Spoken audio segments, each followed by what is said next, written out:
Hi, it's Maria Luz of Maria Luz Online. I'm here with the Friday Astro Energy Report for May 24th. And we are coming off of this Sagittarius full moon last night. And of course, the sun is in Gemini. And soon there will be more planets moving into Gemini for what could be kind of a party atmosphere. But I think before that happens, we're being called to investigate some heavy themes. And of course, this is for our highest good.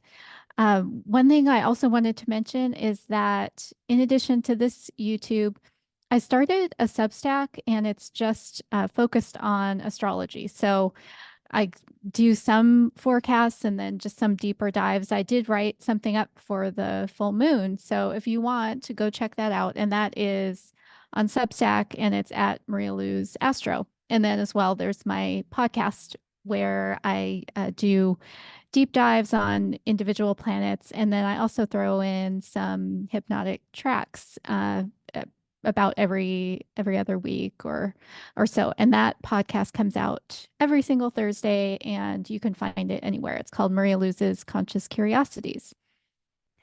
Okay, back to the forecast. So I mentioned this, I think, last week, but Sedna, which is that asteroid that's really kind of our transgalactic representative because of the way that Sedna orbits in this really like elongated ellipse, and it goes very, very far away from us, and then it'll be coming closer to us in 2068. It'll be at the closest point that it has in a very long time.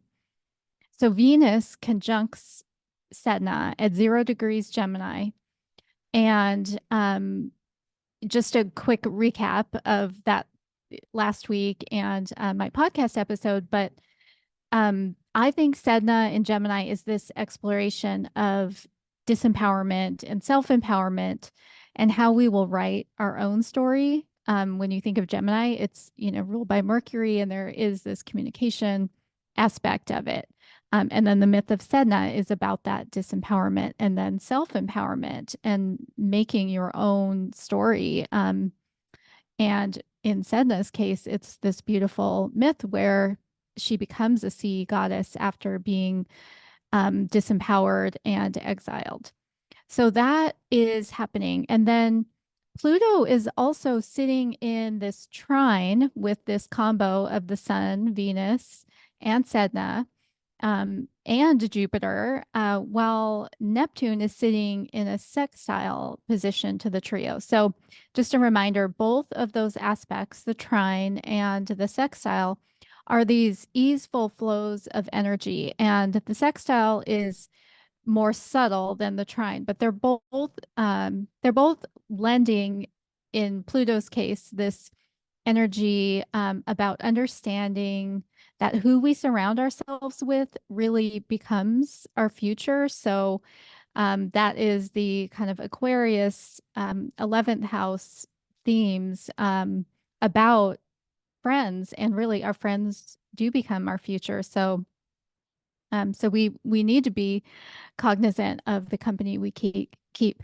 And then that flow of energy is going to that trio plus Jupiter soon of planets. And then Neptune in Pisces is lending this flow of energy about seeking spiritual understanding and connection and depth. So it's almost like not the connection that Gemini seeks, which is more superficial and kind of quick, but it's Neptune and Pisces is this transcendental, almost spiritual kind of connection.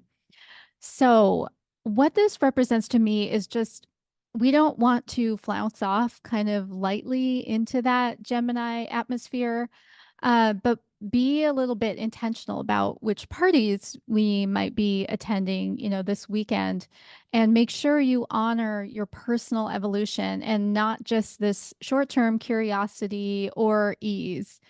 And then the other thing that's happening is the asteroid Lilith. opposes the sun, and on Saturday meets up with Venus to the exact degree uh, from Sagittarius, from where Lilith sits in Sagittarius. Um, she's she's going to be, sorry, not meeting up with Venus, but opposing Venus to the exact degree. So they're sitting directly opposite each other, seeing one another. And what the asteroid Lilith represents is really the ability to constructively resolve conflict and release repressed anger.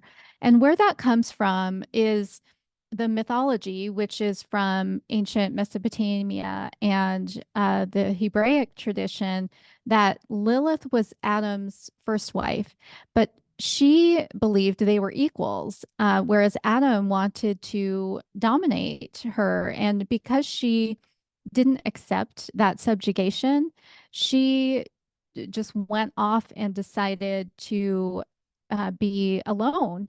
And she was punished for doing that. And so she was vilified, and there was this personification of her that became like this evil feminine that would destroy like pregnancies and things like that.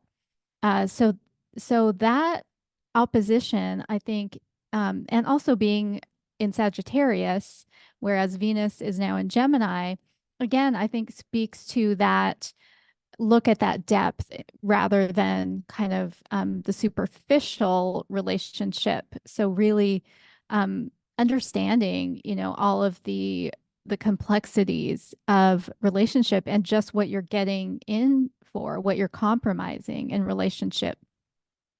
So all of this assembled together seems to be an ask to consider where our power resides and like who gets to tell whose story.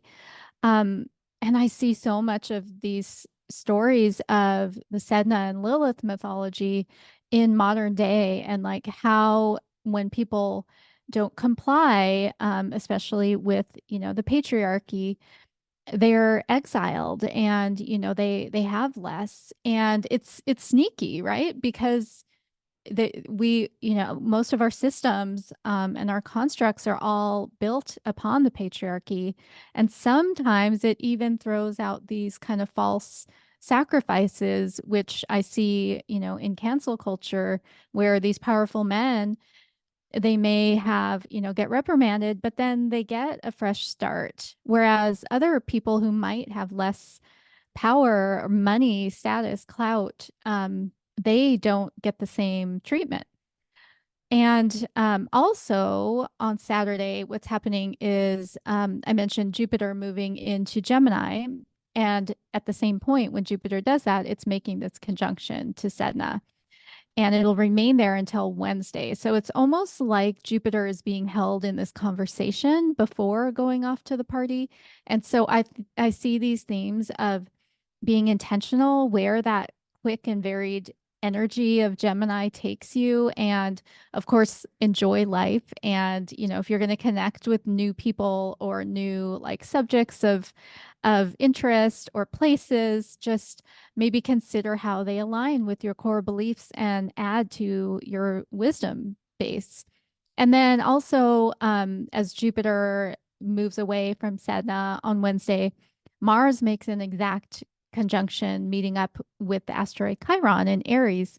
And so that symbolizes almost a fire with Mars, being lit to actively work on healing, which Chiron is about. And especially where you've been avoiding looking at that wounding, which is also a Chiron thing. Sometimes you don't even see it because you have pushed it so far down. And there might be a fear of what you find when you start working on that healing. So these themes are of getting clear around all of our issues and really being intentional about where we want to transform instead of just allowing our natural resistance to change, which we know is human nature. Just, we not allowing that natural resistance to take over, and that natural willingness to be distracted with anything other than like what we know is going to be hard, and even if that thing is best for us. So I hope you have a lovely week, and I will see you next Friday. And if you like this content, please check out my Substack and subscribe and like here on YouTube. Thank you so much. Bye bye.